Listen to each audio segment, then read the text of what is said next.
Hello, hello, hello. Hi, my name is Erica Mosley, and welcome to Tech Tea. And we are highlighting leaders and also giving job opportunities as well. This is a warm conversation. This is Tech Tea. This is about diversity and just getting an idea about tech in general. So, we're just going to start off with just talking about ourselves, letting you guys see our transferable skills in tech, and just letting you see the idea of what diversity in tech actually means. So we're just going to go with Jerry. Hi, Jerry. Tell me about yourself and how did you get involved in tech? Awesome. Thanks, Erica. And thanks for having me on. So my name is Jared, and currently I work at a global software company called Ideals. Our product is virtual data rooms, and I'm a customer success manager. So for those who don't know what customer success is, basically I work with all of our West Coast clients to ensure that they are liking our product, that they're adopting it well, and ultimately renew with us. And how I got into really, I guess, tech in general was I graduated college back with my bachelor's degree, and I decided I wanted to get into sales. So I got a job at a company that's actually headquartered in San Francisco. It's pretty well known. And I got my first taste of really being in a tech environment there, which was a lot of fun. I was a salesperson, just account executive, entry level, right? Super basic, but I really, I enjoyed parts of it, but other parts I was pretty miserable. So that's what got me into customer success, the post-sales relationship. But how I got that job, I really leveraged LinkedIn. I'm sure we'll talk more about that later. But I used LinkedIn to just make connections, talk to people, ask questions, and open some doors for me. And it got me into that job. And it also got me into the job I have now. So I owe a lot to LinkedIn when it comes to my professional career and the doors that have been opened to me just in the last couple of years. Thank you so much for that warm introduction. Thank you, Jerry. I love to get more depth into your background as well. Hi, Shanti. Tell me about yourself. Hi, everyone. Thank you, Erica, for having me. My name is Ashante. I reside here in Phoenix, Arizona, and I actually am transitioning into technology from education. I'm a certified K-12 teacher, and I also work higher education. So I work for the University of Arizona Global Campus, and my specialty was in special education. So I use a lot of technology, assistive technology tools with my students. And I saw the benefits of technology firsthand, letting them be able to interact with the world in a way that they normally couldn't.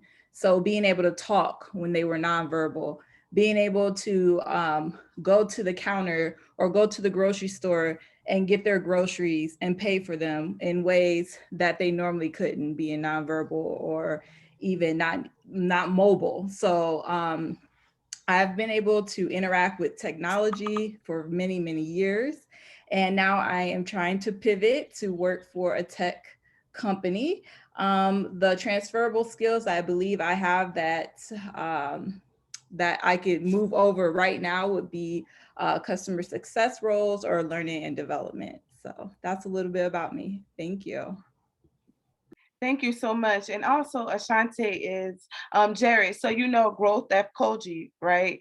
So Ashanti is one of my ambassadors. So I Oh, got cool. her enrolled in Koji, and we're actually going to be branding for Koji as well, and making sure that the community is aware about Koji. Because right now we all know that we need to be able to monetize as well. So while I'm Mhm. helping my people get into tech, they also trying to figure out how they can be able to make money. And Koji is a great product. So while I'm helping you get into tech, let's make some money at the same time. And she's going to be one of my ambassadors for there. So that's Ashanti. Nice. Thank you so much for coming. Now, Marita, tell me, how do you pronounce your name? Because I'm probably saying it wrong. So it's Nimrita, but you can call me Nim. Oh, okay. Hi, Nim. That's pretty. Tell me Thank about you so yourself. much. So I actually got into tech right out of grad school. I was a junior business manager, and then I transferred over into global events. And then from global events, very much after the COVID world, I got into recruiting. So I basically have hopped all over the place when in my career. I started in cybersecurity. Now I'm recruiting for basically tech companies, recruiting for anything and everything when it comes to corporate services, your HRs, your admins, your executive assistants. So that's very much my world right now, which is great because having events and kind of talking to everybody on the trade show floors. It's very transferable skills when it comes to recruiting. Thank you so much for being here. And I definitely want to get more in detail because I know you have a whole big old backstory behind that, right? That was just like a short little clip. Oh yeah, absolutely. Hi, Lamb. Thank you so much for being here. Hey, yeah, everybody. Oh, sorry. Did you say Yeah, it let's go again? to Sue. Right. Yeah, that makes sense. Hey, Sue, how you doing? Thank you Oh, so sorry, much were you for calling on being me? here. Yes. Oh, hey everyone. Thanks for having me, Erica. My name is Susie. I'm a talent acquisition manager in the cybersecurity world. I work at Threat Connect, so we focus on SOAR, TIP, and RQ functions here within our company. How I got into tech, I would say it's more so networking. I think networking is such a powerful tool. I strongly believe just your resume is not strong enough for you to get a position. So networking is super, super strong. But yeah, just here to empower everyone, especially women and minority women, to get into tech, STEM. That's my jam, right? My mission for the world is to just minimize the gap of minority women and have more representation because it really matters. So that's my goal. Thank you so much. And she said, that is Susie, and that is my jam. Like that. Now, Lamb, thank you so much for being here. Tell us about yourself. This is your second time on the show. Yeah. So a little bit about me. I've been in a couple different tech companies, mostly startups, mid-sized. Is kind of like where I find, a passion, I guess. Before I got into tech, I was a fish farmer. I worked my way through college and all that stuff in, aquaponics and fish, and then came out to California from the East Coast to work on a fish farm. Essentially, I was in sales, selling, restaurants, different types of produce. From there, pivoted into more of an administrative function. From there, pivoted into recruiting for, a SaaS company that was mainly focused on these small, medium-sized business owners. Fell in love with that idea of, having that type of software and helping like solidify, a small, medium-sized business rather than just these huge enterprises. Outside of that, I went into a recruiting firm, was doing something similar to what Nem is doing right now, where we were focused more on HR administrative, type roles, your AEs and stuff. But right now I'm more focused on recruiting people like Jared, where we're more in the sales side. So it's kind of fun to kind of go and have both of those types of backgrounds. And I think that a lot of it is just being kind of open to different positions as they come up, and keeping an open mind about what types of things kind of come your way. Thank you so much for highlighting that because now, as you guys see, that this is our diverse group. So what I wanted to be able to highlight you guys. So Lamb, to the fact that you say you want somebody like Jared, right? So Jared is in customer success, right? And then I also want to be able to highlight Susie as well as Nam. And the reason being is because in people in tech world, you guys are busy, right? And to take a time to actually want to talk about this topic is a big deal, right? A lot of the times in my community, one of the biggest myths is that, oh, we cannot connect to the tech world, right, Ashanti? And then they're too busy and I'm trying to reach out, etc. So this is why I try to bring you guys together at one loop so that way we can all just get it together. So what I'm trying to do as well is go ahead and continue to highlight you. So for example, is Jared, right, is the customer success. Ashanti said that she wants to get in customer success. And Lamb, you say you want to hire someone like him, right? So Lamb, Yeah. so Jared, what exactly do you do? And what are your goals and as far as in the next 5 years? What are your goals? And I'm highlighting you at the same time. And what are you doing to get yourself elevated right now? Absolutely. So really what customer success is, I'll start with that. It's a very proactive approach to the traditional customer service. Now, there's nothing wrong with customer service or tech support. I used to be in customer service, so and there it's a very important department. We need them. But customer success, instead of waiting for clients to call us with a problem, we are proactively working on our book of business to ensure that they're getting value out of the product, that they're enjoying it, that they're successful with it, and that we try to identify as many issues as we can before they become issues for the client. And that really is all about, we're in a subscription as a service economy right now, especially in software and in technology. So it's so easy for clients to hop to another vendor or hop to another provider if they're not getting the best experience with your product. So it's on us as the CSMs to make sure that they're getting that great experience, as well as getting the outcomes that they desire on a consistent basis. So right now, I'm a frontline customer success manager. I have my own book of business, and I love it. I've been in customer success for about 3 years now. It's a fantastic career, and I have no intention to go to another area of tech or software.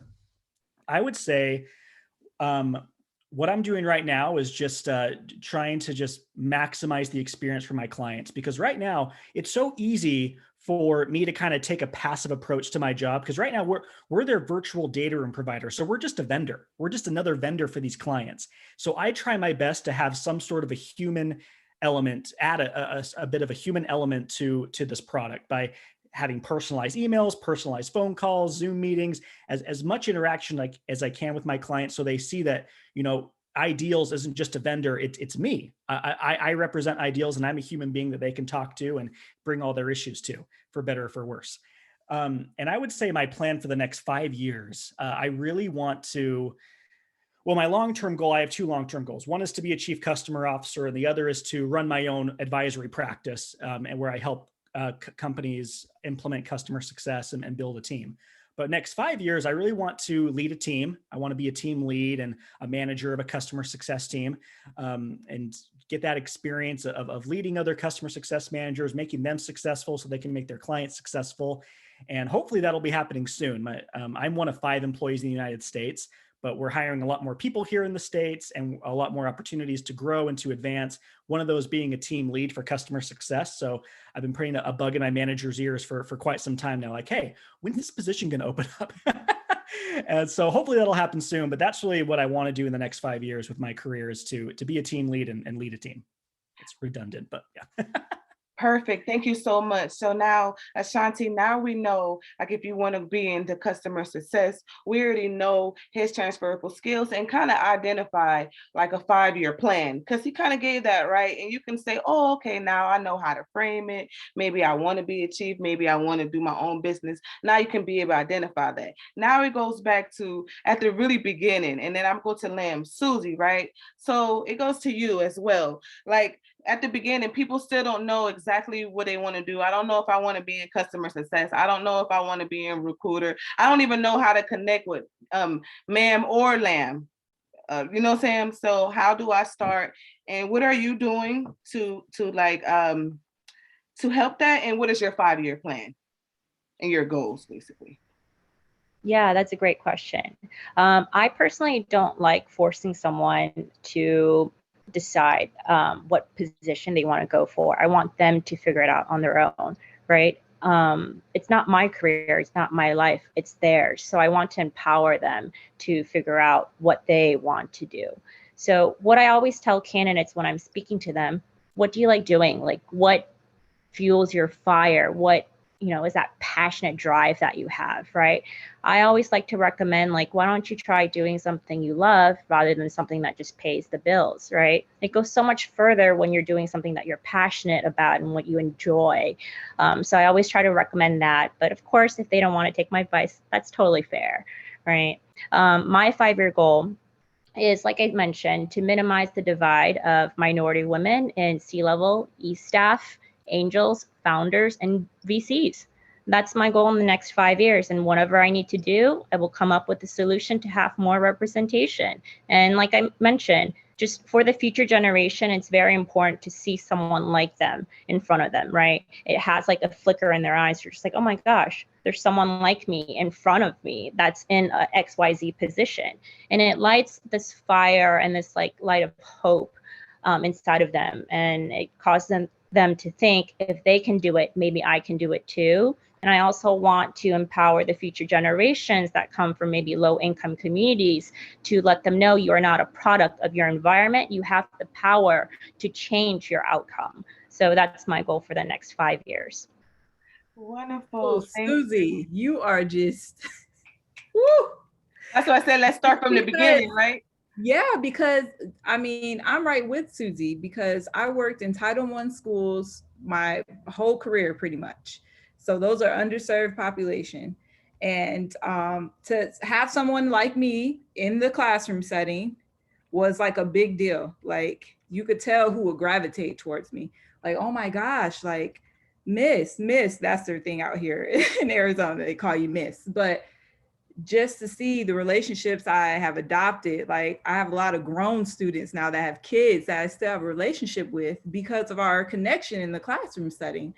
And that's another passion of mine once I get into tech is to let kids know that there are so many options out there. Like even when I was growing up, I had no idea all these different careers. Like I'm going on 40 and figuring out a whole new side of the world in regards to like technology and careers and things like that. So just imagine if we can get the kids when they're young and expose them early on to all the different opportunities within tech, especially non-technical roles, because I know we're pushing a lot with the like coding and engineering and all that stuff, which is great, especially if you have a knack for it. I definitely feel like you should introduce it to people. But there are also non-technical roles that are just as important, and kids might have those skills, gifts, talents that they can bring over into that sector. So Susie, I'm right there with you. I just had to say that. Sorry. Thank you so much. And did anyone else want to piggyback on that or had anything to say or? Yeah, so I actually absolutely love that idea. When I was working in cybersecurity, we started an initiative called Close the Gap. So it was very much, it could mean anything, closing the gender gap, closing, the minority gap, closing any kind of gap, the social, like economic gap, anything along those lines. So that's kind of something that we started. Of course, in the cybersecurity world, in the tech field, it is a very male dominant field.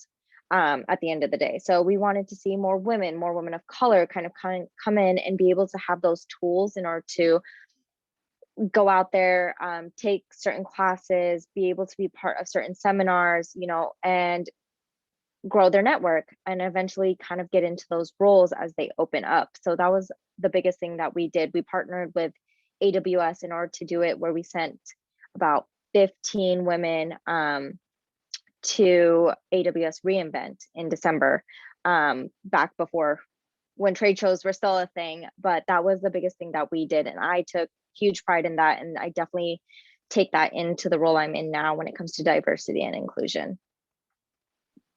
And I think it's like, for example, it just starts small. So like a lot of times people just think like, oh, like you're not partnering up with people and you're not going out to do the signs. You're not just going out and do all this stuff. It's just a little small things. Like, for example, I can just point out, like, for example, Jared, just like yesterday, when you made out a post and you said, can you give me an example for non-traditional students getting into tech? And then you had all these comments and I was able to tag all my non-traditional students in there so that way they can read all of those comments. And it was just so fulfilling and everything. Those are just small little things to show that you actually care in front of your own platform. That makes me feel really good that you're actually talking about it. Even to the fact that you're even involved in the tech tea, come on Fridays and talk and allow traditional students to have their voice and pitch out. Those are little small things that makes it big. So it don't necessarily means that a lot of people like, oh, we don't do anything. No, you're doing things to just show. Like, for example, you're coming on this show, right? And just giving us your time and giving us your transferable skills so that way others can see it. It's just small things to whereas other people like angel investors and big companies like Salesforce can actually see like, who are these leaders? Because that's the main reason why I have you guys here to highlight you guys. It's because you are leaders. So next I want to go to Lam. and speak to you as well. A lot of people want to get to your position, right? As a recruiter. And I just absolutely love your story, to be honest. Like, you're one of my favorite non-traditional stories that I could brag about to the whole world. Like, yeah, if he can do it, anybody can be able to do it. So everybody wants to get to you as a recruiter. You're busy, right? How can someone shine? And what are your goals? What are your 5-year goals, ma'am? What do you want to do? Oh man, 5-year goals. If I had it my way, I'd be a professional musician, but I don't think that's gonna happen anytime soon. Dream big, right? Yeah, I mean, I got into tech I had a referral essentially. And I don't know if we ever covered this really, but I was working in this administrative job and that was dealing with visa processing. So it was kind of like contracted to embassies. And I ended up talking to someone who I kind of knew. And I told them like, hey, I'm really interested in being a recruiter. I've studied it. Like I'm currently unemployed for like 3 months. Like I'm really desperate, but like also super hungry to learn. And he kind of saw that and he's like, oh yeah, you do something with visas, cool. And he ended up working at a payment processing company. So I go to this job interview based on a referral of like someone I kind of knew. And he's like, yeah, he does something with visas. So it wasn't until the final round of that interview where the guy's like sitting there reading my resume and he's like, so travel tourist visas? And he just puts the resume down. He's like, all right, like what? Like, come on.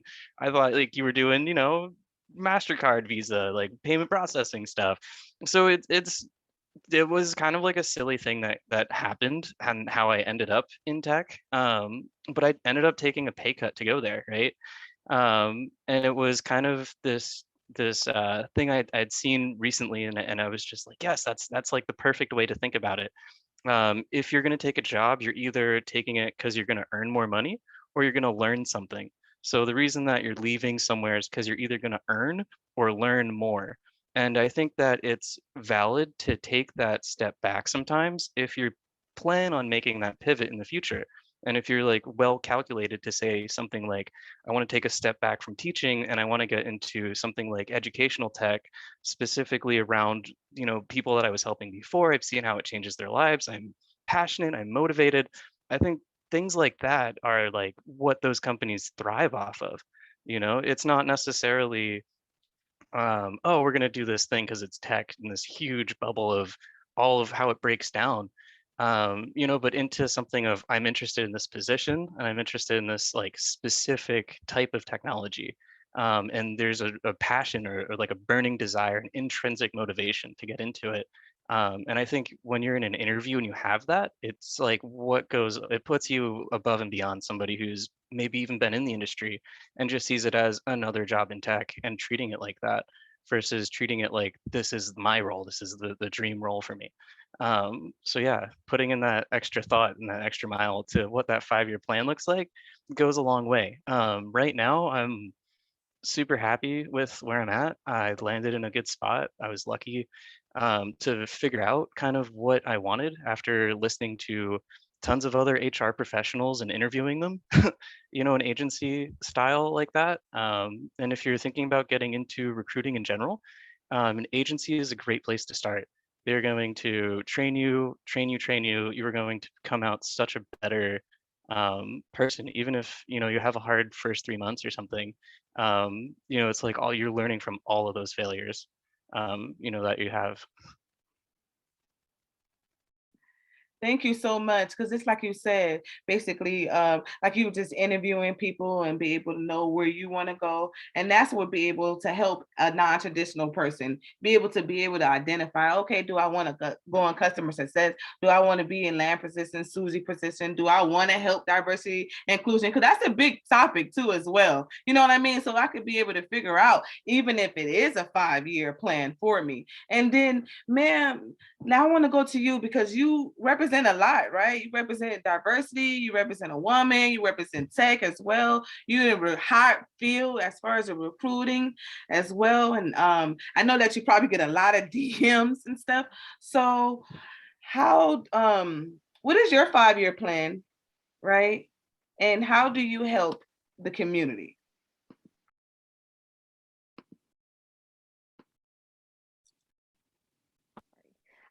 So my 5-year plan is very much, I want to stay with recruiting. I really want to grow the diversity and inclusion roles. I want to get into that space because that's what I'm passionate about. As I didn't see a lot of people that looked like me when I joined cybersecurity or when I joined the tech field. I didn't see people like me in those, VP director roles, in those C-level executive roles. And I was like, I want to be there, but I don't know who to reach out to. I don't know who to talk to. I don't know how to get there at that certain point because, the people in those roles, they don't know your background. They don't kind of come from the same background you do, let alone everything else that you're going through when it comes to if you want to start a family or things like that. I'd always hear, hey, I had a great partner who helped me with the home life. And I'm like, that's fantastic. What about the other way around? So that's where I kind of want to come in and be able to help not just get people in through the door, but also help once they get in through the door and be able to make that progress up.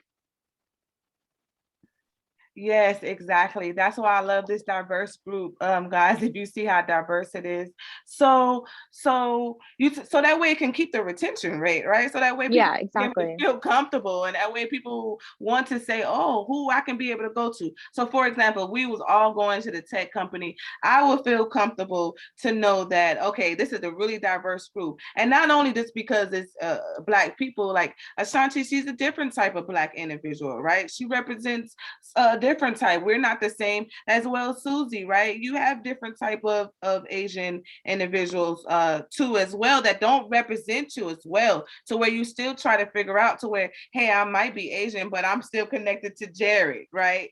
Because that's my background. I'm used to dealing with a lot of whatever. You see what I'm saying? So it needs to be a background to where they can feel like they included on their own particular, not you making a box for them and saying, hey, this is diversity. Do a diverse group.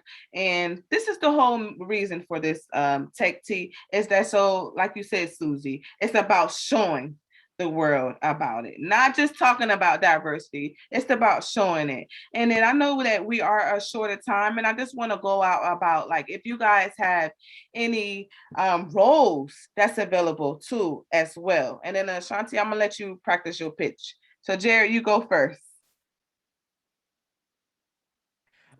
So Ideals, we're hiring for a number of positions here in the United States. We're hiring for a customer success manager. They are looking for someone with at least 3 to 5 years experience in the software space in a client-facing role, and they are really picky about that. So just FYI to any job seekers out there.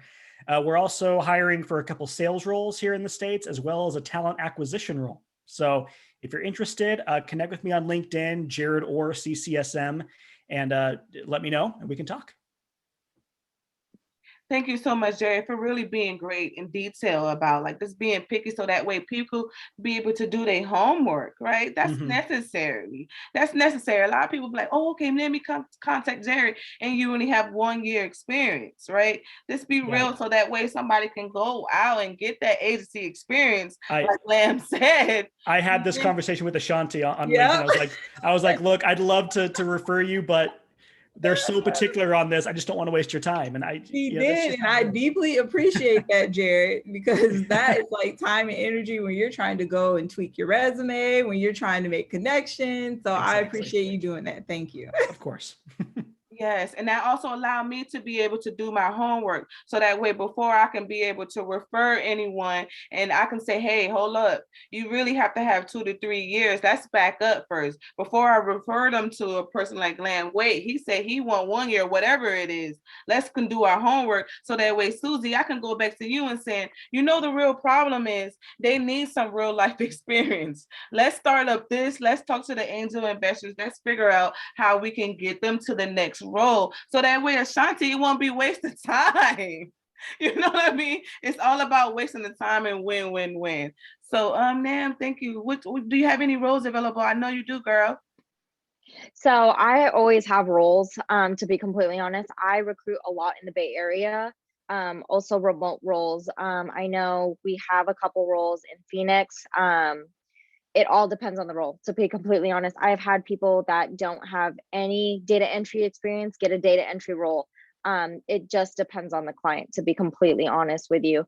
And I do work personally with candidates to highlight those kind of like transferable skill sets on their resume. So for example, if let's say like before I started in tech, I came from retail. I came from a retail background, and it's very much putting those metrics on your retail background, being like, this is how much we converted when it came to sales, and showing that, especially if you're getting into a sales role, they love metrics. The more metrics you have, the more numbers they see on your resume, they'll be all for it, even if it's not the same title that they're looking for.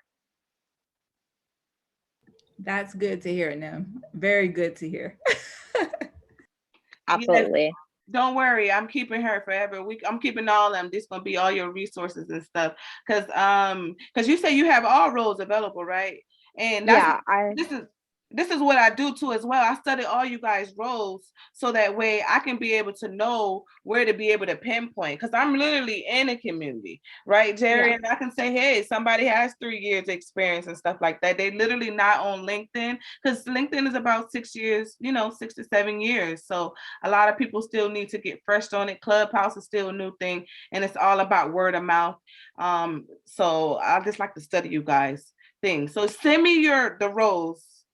Everybody really, the roles that's hot that you really need, that really need to be filled, send them to me so that way I can fulfill them and just talk nonstop about them. Since I know you guys, that would make it feel real. Like Ashanti, like that's what I'm all about, right? Just making sure I really know these people, because they always come back to me and say, hey, they never respond back to me and this and this and that. And I'm like, wait, look at this video, do your homework, and let's start back over, and let's go back to Nam to where she can be able to help us, or someone like Susie, before reaching out to Jerry or anyone like that. That's just be real. Let's just be honest here. So thank you so much, Nam. Did you have anything else to say? No, I always post whatever jobs I have on my LinkedIn at all times. So add me on LinkedIn. You can see all the roles in real time. Thank you so much. Susie. Hi, everyone. So I would say the priority positions that we're hiring at Threat Connect would be the senior product manager in the SOC and IR space. We do have a senior front-end engineer in the SOC and IR space as well. We do also have, let me double check here real quickly, a senior data scientist and director of client and channel marketing, and DevOps engineer. I would say the DevOps engineer is more so the closest one to more the entry level / mid-tier roles. Everything else will be a bit more mid and senior. The great thing about DevOps for people that are trying to transition from non-technical into technical roles, the great thing about our company, we actually prefer people with more passion. And if you are a self-learner, that's really great. So I would advise you, especially if you are in the audience, maybe listening to this, on your resume, show like your projects, anything tied in. If you went to boot camp, like that all counts. A degree is not required for that, right? So definitely show that on your resume. That's one great way to get into cybersecurity. So I wanted to share those. And if you do want to reach out to me, LinkedIn is the best. I do try to get back to everyone as soon as I can, but being active on Clubhouse has kind of bombarded my inbox. So I will try to get back to you as soon as possible. But all of our job descriptions are on our website, and they go into detail, and we explain from what's expected from day one to at least the end of the year. So please take your time to look it over and then reach out if you are interested. Happy to connect you to the right recruiter.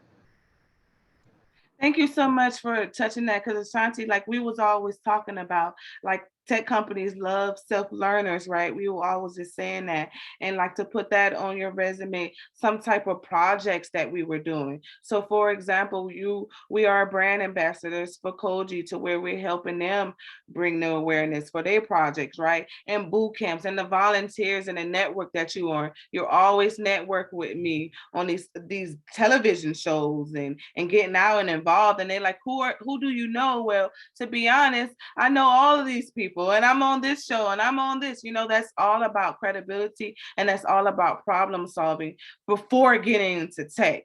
So they love individuals like that. So thank you so much for highlighting that, Susie. That's one of the things that I talk about with my non-traditional students breaking into tech.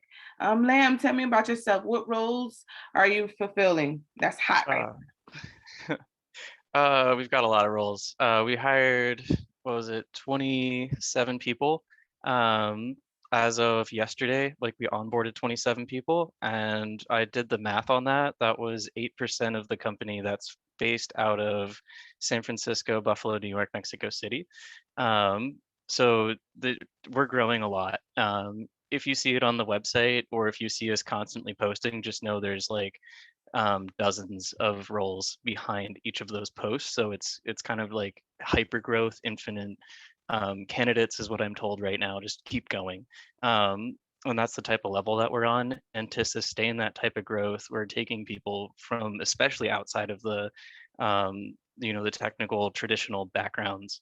Like if you're looking into going into sales and you have SDR, sales development rep, business development manager type backgrounds, cool, great, even better. But like if you don't, that's great too. Honestly, I've seen a couple, especially of the post sales people working in indirect sales for that specific team, channel account managers.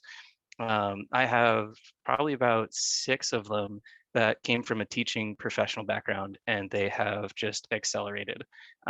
They do phenomenally well with training and onboarding new partners, and helping those third-party people like become certified and all that stuff. Outside of that, we've got, if I wanted to break it down, direct sales, indirect sales, each have post and pre-sales. So that's 4 separate sales teams, all hiring a dozen plus people. We have on the back end, obviously once somebody is onboarded, tech support is big, especially in customer success. You can spend more of your time caring for that customer and less of your time putting out fires. And then also, on the development side, the new products coming out, your full stack engineers, or helping out with implementations for new customers, something like business systems analyst. Yeah, those are the things that are going to be consistent for the next like few years, for sure. And for my audience and listen now into the community, as you can see, once you get into tech, these are the things that you would have to do, like for what Susie is doing already and what Lamb is doing. What roles do you have available? He will have to say this over and over and talk to different people over and over about how to fulfill the roles. So this and be on Zooms and volunteering and starting projects. It's a nonstop ending progress, right, guys? It's a nonstop ending journey.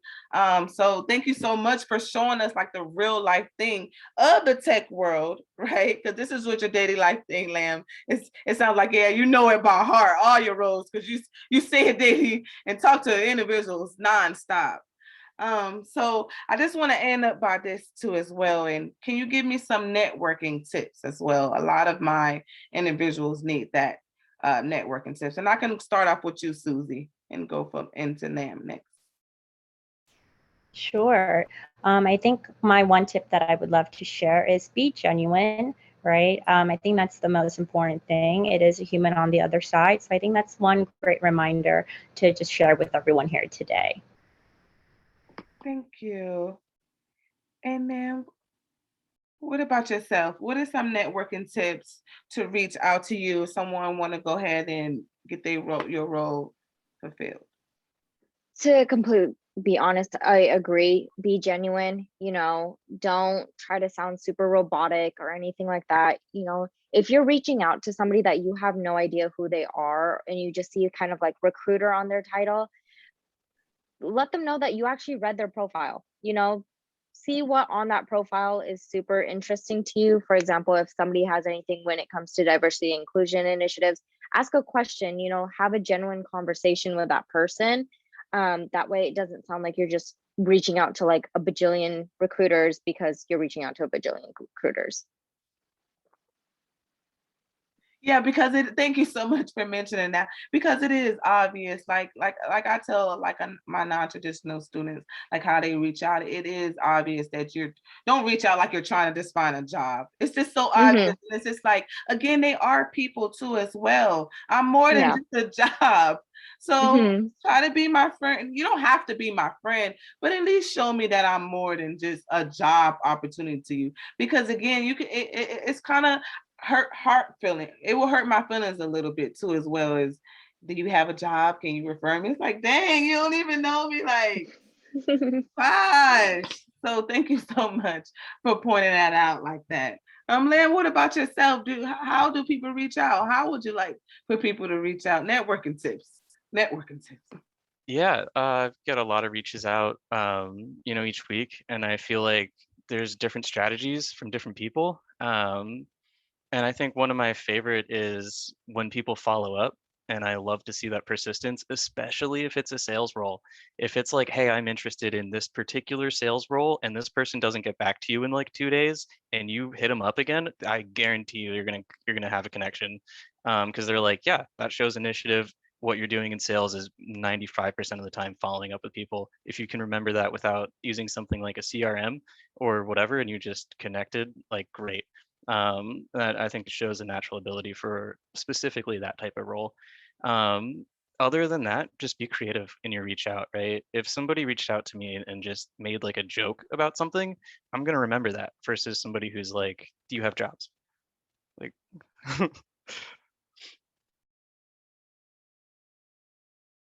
Oh my God, thank you so much for breaking that down. Yeah, because like a recruiter, like we could break that down, Ashanti. Like a recruiter, you do have to be like more on a personal and maybe on the sales, like persistent too with it, because we were also talking about that too. We don't want to be too pushy as well and make it seem like we're desperate. But at the end of the day, I was just talking about as well is that's what you'll be doing on your day-to-day life, not being rude and, hey, can you give me a meeting? And you saw my message 2 times ago, but it's just like being salesy. Hey, I'm gonna put this on the top of your list. How are you doing? Are you available for coffee? And then, like that. So thank you so much. We can do a different aspect for that. Good networking tip, Lam. What about you? What about you, Lam? What about you, Jared? What are some Sorry. networking tips? Yes, networking. Well, first, if you're not on LinkedIn, get on LinkedIn. And the second tip would be just remember that luck favors the bold. All these executives, all these recruiters, all these people that may seem kind of intimidating to you because they seem super successful, just know they used to be exactly where you are. And it wasn't that long ago they were exactly where you were. So just reach out to them, ask them for a minute of their time, ask them questions about their experience as an executive or as a recruiter, as a customer success manager, whatever it is. I found myself on LinkedIn a couple years ago just asking a lot of questions. And sorry, can you guys hear me? Okay, I said I had bad connection. Okay. I found myself on LinkedIn talking to a lot of people, asking a lot of questions. And at the beginning, all the questions were stupid, but as I went on, the questions got better and I made better connections because of it. And a lot of doors have been open to me because I just put myself out there, asked people for their time, asked them questions about their experiences, and I don't regret a minute of it. And I'm still doing it today, and it's awesome. Thank you so much for mentioning the power of LinkedIn, because LinkedIn is where I literally got started. When I started learning how to code at this company called Code Tenderloin, LinkedIn actually allow us to code at the facility as well. So they really about non-traditional and helping to that level, Ashanti. So the whole company LinkedIn is really good. And I also just tell besides me actually being there and can brag about that, I also tell my the community that LinkedIn is where you can find professionals and where you can be able to find jobs, et cetera, et cetera. So thank you so much for mentioning that. And then, yes, we can end it off. If you guys have any last final thoughts. Before we end it off, I do want to let Ashanti practice her pitch and let you guys know. Yes, practice her pitch. Go, Ashanti. So I'm Ashante. I reside in Phoenix, Arizona. I am an educator and I'm an innovator. I am a team player. I love to problem solve. I do believe teamwork makes the dream work. So I'm really big on being a part of a team and making a difference. And so I want to go to a company, not only whenever I have a chance to interview with a company, I'm interviewing them as well because I want to go somewhere where I can make a difference and they're making a difference. Like we are on one accord. So that is something that I'm really looking for. I want to go with a meaningful company. I just don't want another job. I have a job, so I don't want just another job. I want to go somewhere where I can be impactful. And so if you need me and I need you, I would love to talk. I'm looking for customer success roles as well as learning and development roles. So I'm looking at non-tech roles at this time. Thank you, everyone. And what I was trying to do, guys, what I want you to do is help our non-traditional students literally break down the pitch. So I want to start off, and this will have to be an interview perspective, but besides we just actually waiting 3 to 5 weeks and figuring out what was wrong. So that way she can have her pitch down and she can go to Clubhouse and she can continue to do these interviews. What is some advice for her pitch? And we can just piggyback.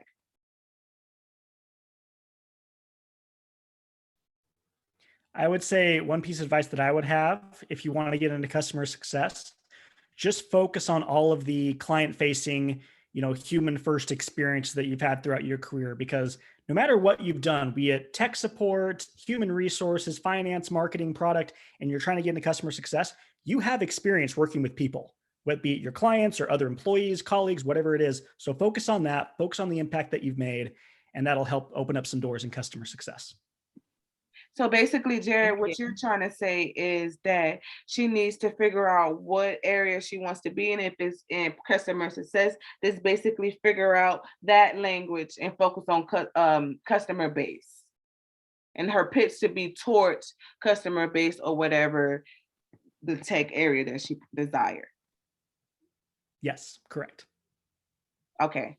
What do you say, Lam? What do you say about her pitch? Yeah.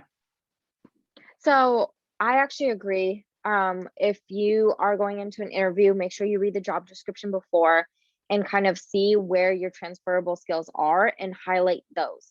Because at the end of the day, every job description is going to have a few things that are technical, like super niche to whatever company you are applying for. But at the end of the day, you have those transferable skills, especially with customer success. As long as you have that kind of like customer service aspect of it, everything else can be kind of taught, or you can look into it when it comes to YouTube. YouTube, I think, is a great kind of tool to use when it comes to software. If you have, let's say, Salesforce or anything along those lines, you can totally look it up on YouTube and see how it works. Thank you for that. So basically what you're saying is, okay, so you're basically saying the same thing for him. So Ashanti, more so we just need to figure out per se what exactly do you want to do in that area of tech, so that way so for what she did was identify all her transferable skills. So now what you said was she just only need to particularly talk about the job description only. Is that what you're saying? Yeah, I'm saying, yeah, definitely talk about the job description in your pitch, because it shows that you're actually kind of doing your research beforehand versus it being like a very broad kind of statement. I know it's supposed to be like a pitch, but adding those few things that are interchangeable in each pitch to kind of tailor it to who you're talking to shows that you have done your homework.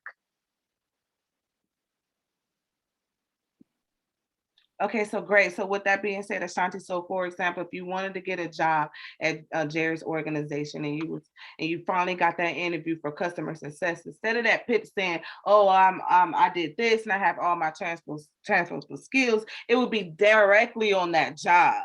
and just talking about that job and that pitch, just on that. And they're like, oh, wow, she did her homework, instead of them being like, oh, educated, this and that. If they understand exactly just about the customer success and just about that role that you have in. Perfect. Thank you so much. Len, what did you say about the pitch? Any type of tips?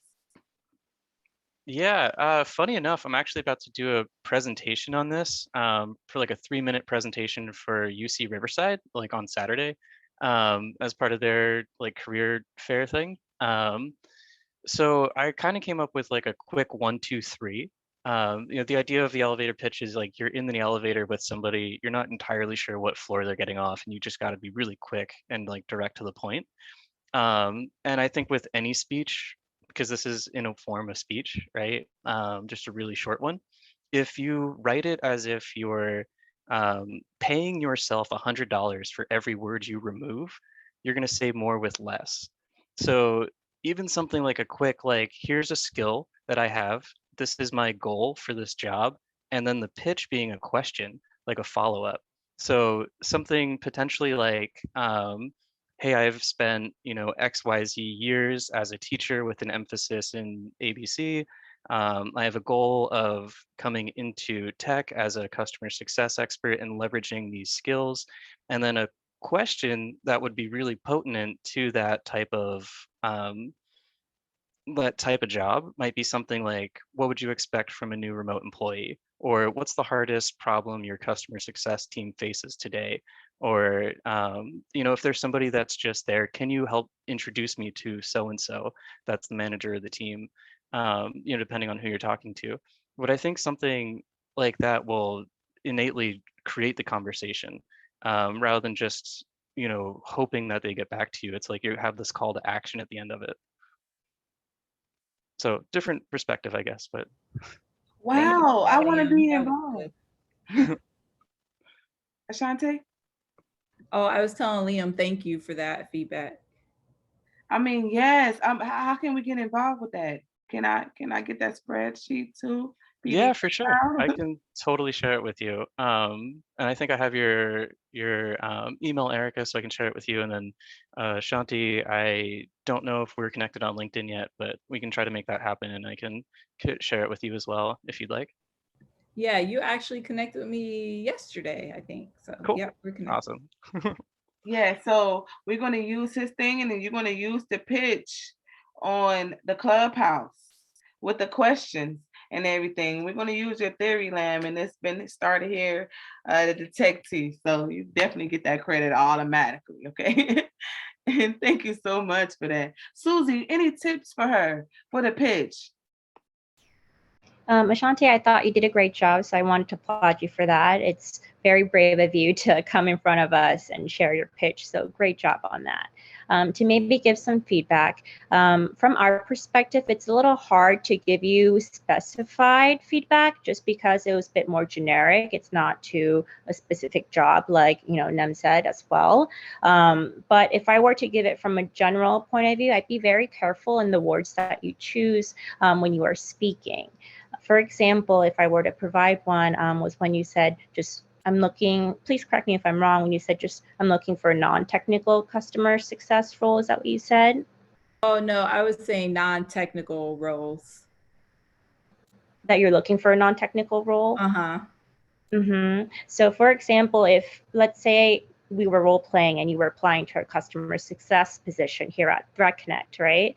And it's a cybersecurity company. If you were to say straight up in our interview, or if you were to come pitch me at Clubhouse, and you said, I'm not looking for a technical role, I would already X you out because our company is technical. So I would advise you to be very careful in the words that you choose to speak, or word it as in, and you want to be authentic to yourself, right? Definitely what everyone else said, look at the job description and add in the skill sets that are authentic to your true self to the pitch, right? And talk about that in more detail and give examples. I think examples are really great. And if it doesn't apply to what the company or the job description is looking for, don't speak to it. So be clear and concise. But yeah, if you try to portray someone just because it's stated in the job description, you're not being true to your authentic self, and it's going to show later on in the career when you're in it. It's not good for either yourself or the company.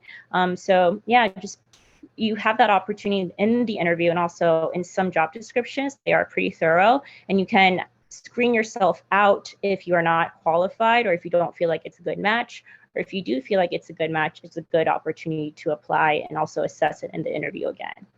I hope it helps. That helps a lot, Susie, because I never even thought about, I'm like non-technical, because I'm thinking, okay, I'm not going to be an engineer. I'm not going to be a data analyst. Like, I'm thinking of all those. So I'll be cognizant and thoughtful about my words. Thank you. Yeah, and that goes back to what like Nam says, basically looking at that job description so that way you can be able to practice that, have the pitch correct and be authentic at the same time and already identify your transferable skills. But really what she said, what touched me is what she said was you want to make sure they give you specific questions, not general questions. So if you're giving them wrong languages like non-traditional and stuff like that, it's like, okay, oh, maybe I should just give her a general answer instead of a specific answer. When you say I want customer success, they're like, oh, okay, I know what to refer you to. I can refer you to Jared. And if you say, oh, I want to do recruiting this and that, I can refer you to Lamb. But if you say, oh, I'm doing this and that, they don't know what to give you besides general information. So you're wondering why you keep going, and not you, I'm just saying in general, why you keep going in a circle is because of the language barrier and you're not doing the homework for the job, etc. So I hope this makes sense as far as the whole diversity and networking, as far as highlighting you guys as well. I want everyone to continue to know you guys' faces. Also, as well, if you know leaders in the tech world that you believe that needs to be highlighted and has roles fulfilled, please refer them to me. I want to continue to talk with them, get their background, because everybody has a different background in tech, right? So I want to hear it, and I want to continue to highlight them and get these roles fulfilled. And Ashanti, if you know non-traditional students that want to break into tech, bring them to as well. This is all about being open and transparent, if you guys can see, in a constructive way. And it's just tech tea. So thank you guys so much for being here. And if you don't have any last final thoughts, my name is Erica. Say your name one more time for somebody just came in, and then we can go. What's your name, Jared? Jared. My name's Jared. Great to be here. Ashanti? I'm Ashante. Nice to be here. Thank you, Erica.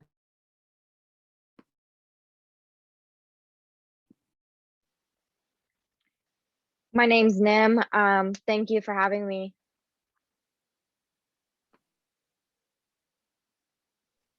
Hey, my name's Liam. Thanks for having me.